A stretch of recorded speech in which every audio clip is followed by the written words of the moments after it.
Max Gorlin, Melbourne Football Club. You're listening to the Coaches Panel. This is Nat Fyfe from the Fremantle Footy Club. Trent Cotchin from the Richmond Footy Club. Scott Pendlebury from the Collingwood Football Club. You're listening to the Coaches Panel. Patrick Cooch from the Carlton Footy Club. It's Rory Sloane here from the Adelaide Crows. This is Tom Mitchell from the Hawthorn Footy Club, and you're listening to the Coaches Panel.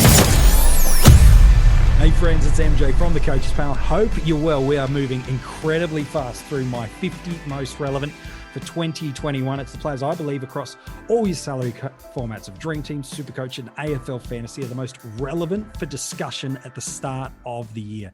Number 18 is a fascinating player, and for some, they see Zac Williams' name and they go, MJ, mate, what are you doing? How is he not in your top 10? He's one of the easiest picks of the year, and for others are just going, whoa, don't get too carried away on the hype train. So look, we're going to talk all about that. Our good friends at Job Reynolds. I got LekDog on for his first ever podcast with us. Hello, mate. How are you? I'm fantastic, MJ. Thank you for having me on. It's a bloody pleasure, mate. Mate, it's good to chat to you. And of course, if people don't know Job Reynolds in the SuperCoach community, firstly, where have you been? But secondly, you guys are doing some great podcasts at the moment. Before we get into Zac Williams, what's some of the stuff you guys are working on at the moment that people that love the Coaches Panel, maybe haven't caught up with Job Reynolds just yet, could go and check out? Yeah, we got a bunch of stuff happening at the moment over on the website, jockreynolds.com.au. We've got the whole crew involved this year doing breakdowns of each team. We're doing our locks, drops, players we're going to avoid on each team, breakouts, all that. And then we've got a bunch of great stuff from Baron Von Crow, who's basically broken down every player's year into averages, first third, middle third, and back third of the year, including finals as well. And it's a good indicator, I think, of some potential breakouts. So jump in, have a look at the stats. There's plenty to consume. Plenty to check out. And of course, if you're more of an AFL fantasy or Dream Team player, maybe some of the stats, facts, and figures don't correlate as much, but the insight and the wisdom that some of the guys in terms of their commentary around it is definitely worth checking out. All right, let's talk about this 26-year-old superstar of a player. And there's a reason why we've got LekDog on, because he may or may not just be his new boy for 2021. His best score last year in AFL fantasy was a 90 against the Demons, while in SuperCoach, it was a 112 against the Gold Coast Suns. Both those scores are nowhere near career top scores from him. It was a 142 against the Swans in AFL fantasy just a couple of years ago in 2019, while in SuperCoach, a 145 against the Dons back in 2017. In that format of SuperCoach, he's got the average of 85.1, certainly nowhere near what he's done the past few years. So we've got a bit of fat on the bone if we're going to pick him. While in AFL Fantasy and Dream Team, a 65.6 was his average last year. If you want to play the adjusted averages game in that format, multiplying your scores and averages by 0.125, he's an 82. In AFL Fantasy, he's going to set you back just over 620K, just over 600,000 in Dream Team, while in SuperCoach, just over 458,000.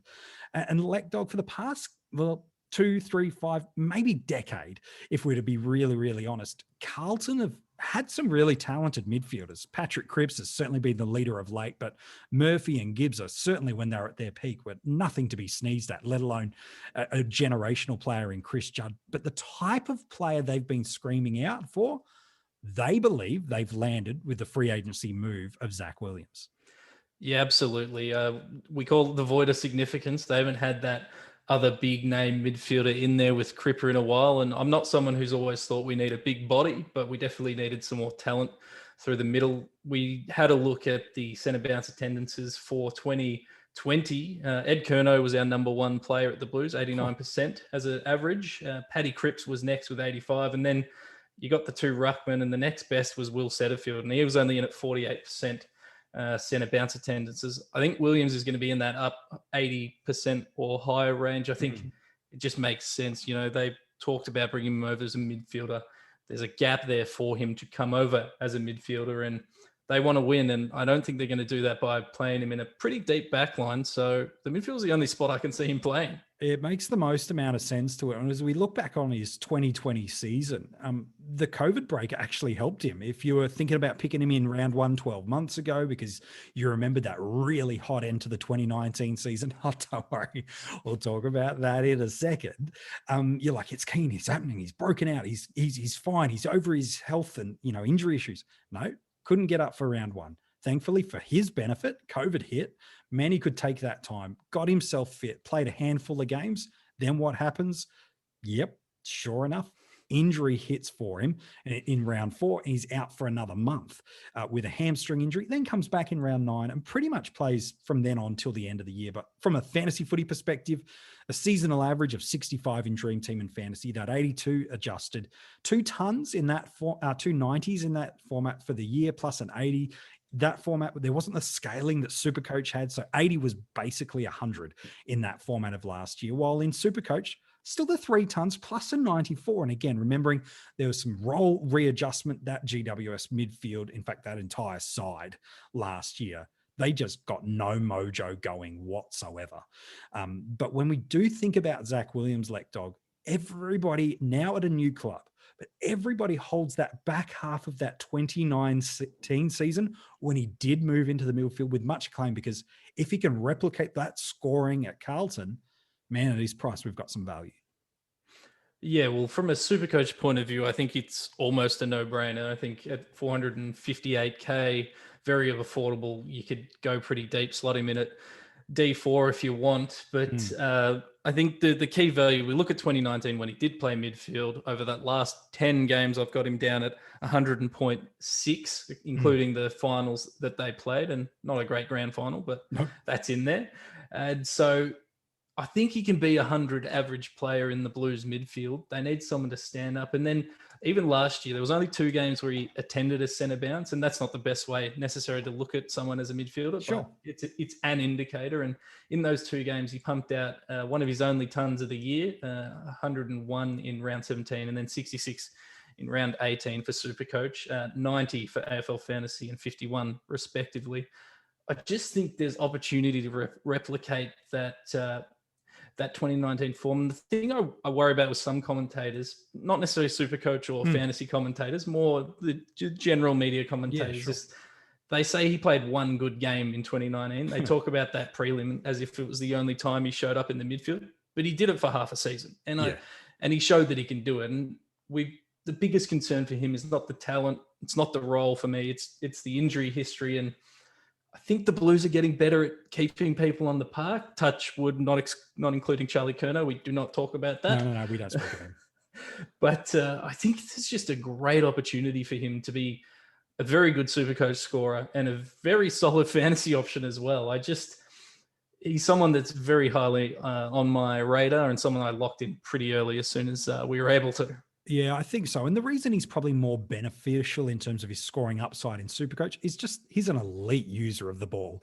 The way he penetrates lines with his run and carry, those score involvement stats that he's able to bring into the game for us too. In these formats of the games, you're going to get much more reward for these scoring columns, where in AFL Fantasy, a kick's a kick.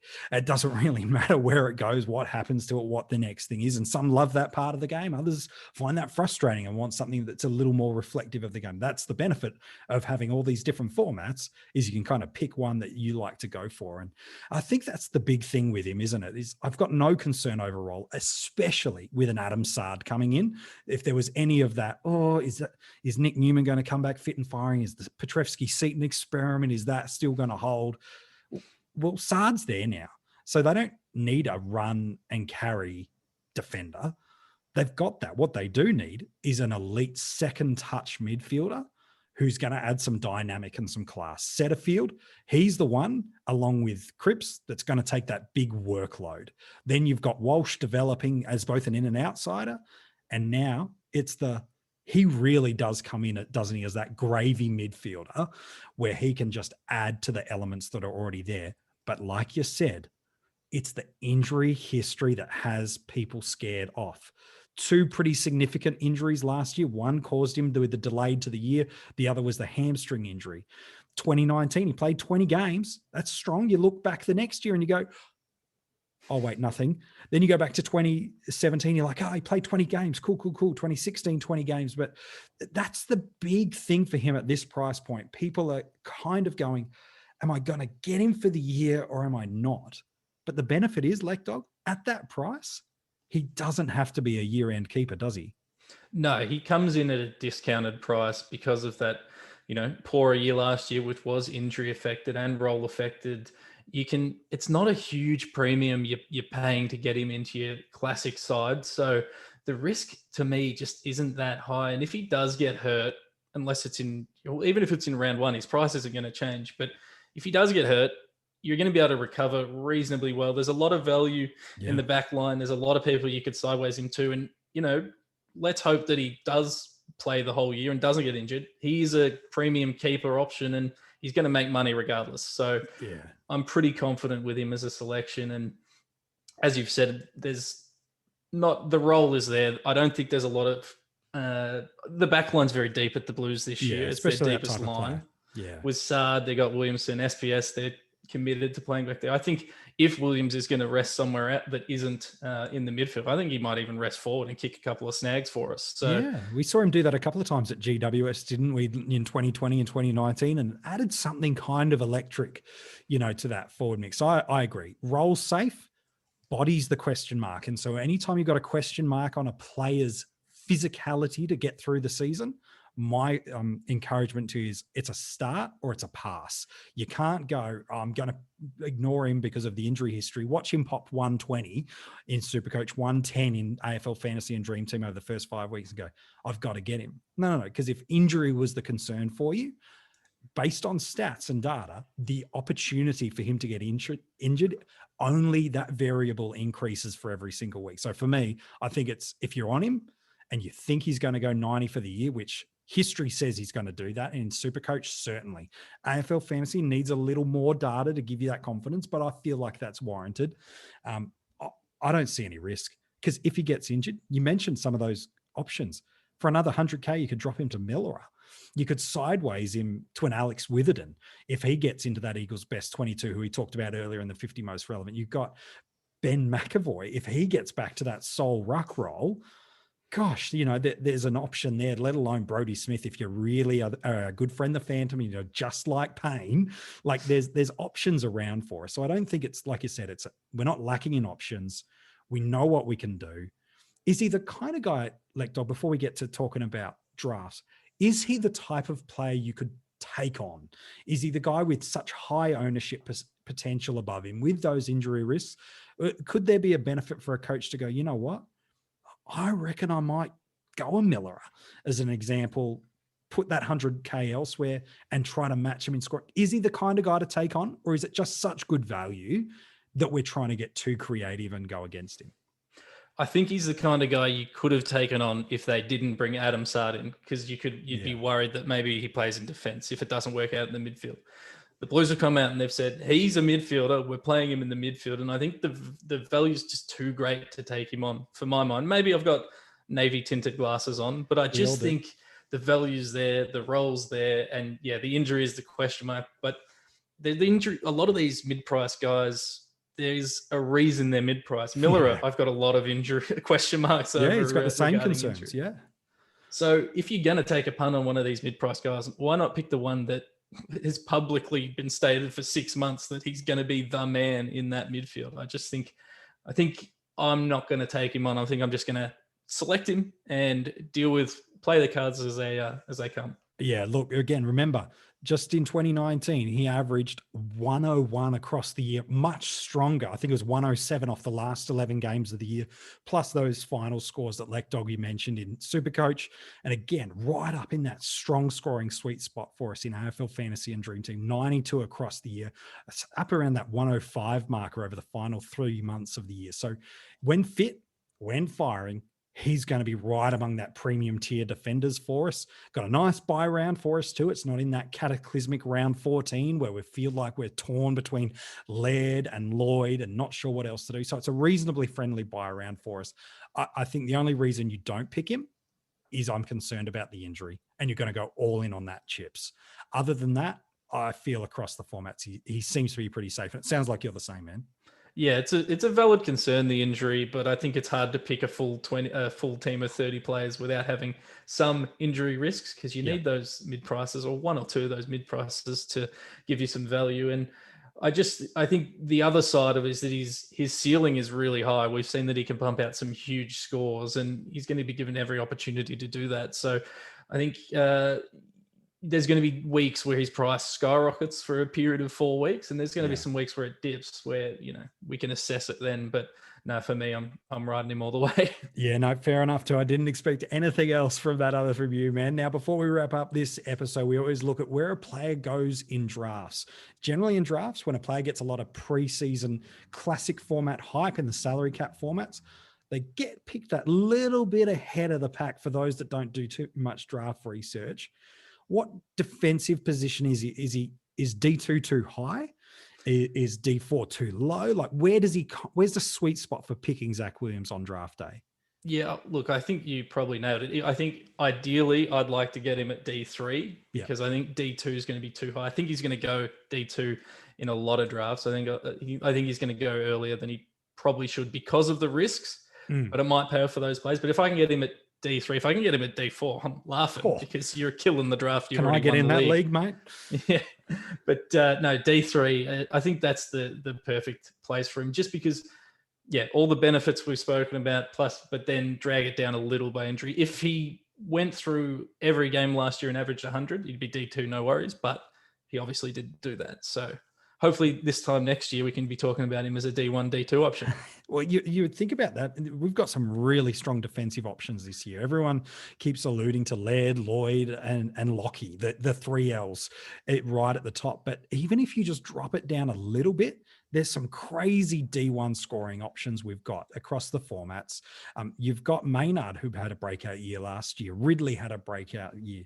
Daniel, Stewart, Crisp. Mills has been solid, for last year more than previous few seasons. Then you've got a Sam Doherty, his teammate, who flew out of the gates for us last year and had a bit of a slow start and isn't getting anywhere near the love that he probably might have got in other formats. Jaden Short, career season best and fairest. Nick Haynes is always relevant and valuable for us. And so all of a sudden you find yourself going, he could sneak to a D3 because you hear that and you go, no, he's not. He's a D2. Get stuffed. It's like, no. Like this is where it can genuinely happen. Doesn't mean he won't go D2, but you can see a world where D3, you're right, LekDog, it is that real sweet spot. Hey, man, appreciate your thoughts today as we've talked about your new boy, Zac Williams. No worries, mate. I loved being here. Pleasure to do it. Mate, always good to chat fantasy footy with you, my friend. Of course, if you want to check out what the guys from Job Reynolds are doing right across this preseason, all the links for it are in this podcast description. And of course, maybe you've been following them across Twitter, Facebook, they're on Instagram. Pretty much they're on everything. It is all there. Make sure you follow LekDog and the rest of the team at Job Reynolds. And tomorrow we get even deeper into the 50 most relevant. But if you want to catch up with any of the players, all the links are at coachespanel.tv for the articles and the podcasts. And if you want to get 24 hours early access to these, some cash league prizes, team reveals, and a bunch of other exclusive content, it's all at our Patreon page. Links for that too are at coachespanel.tv. Yeah. They already knew yesterday who we were talking about today. All right, that's getting into weird inception territory. Number 17. Who are we going to be talking about tomorrow in the 50 most relevant? Our Patreons, they already know.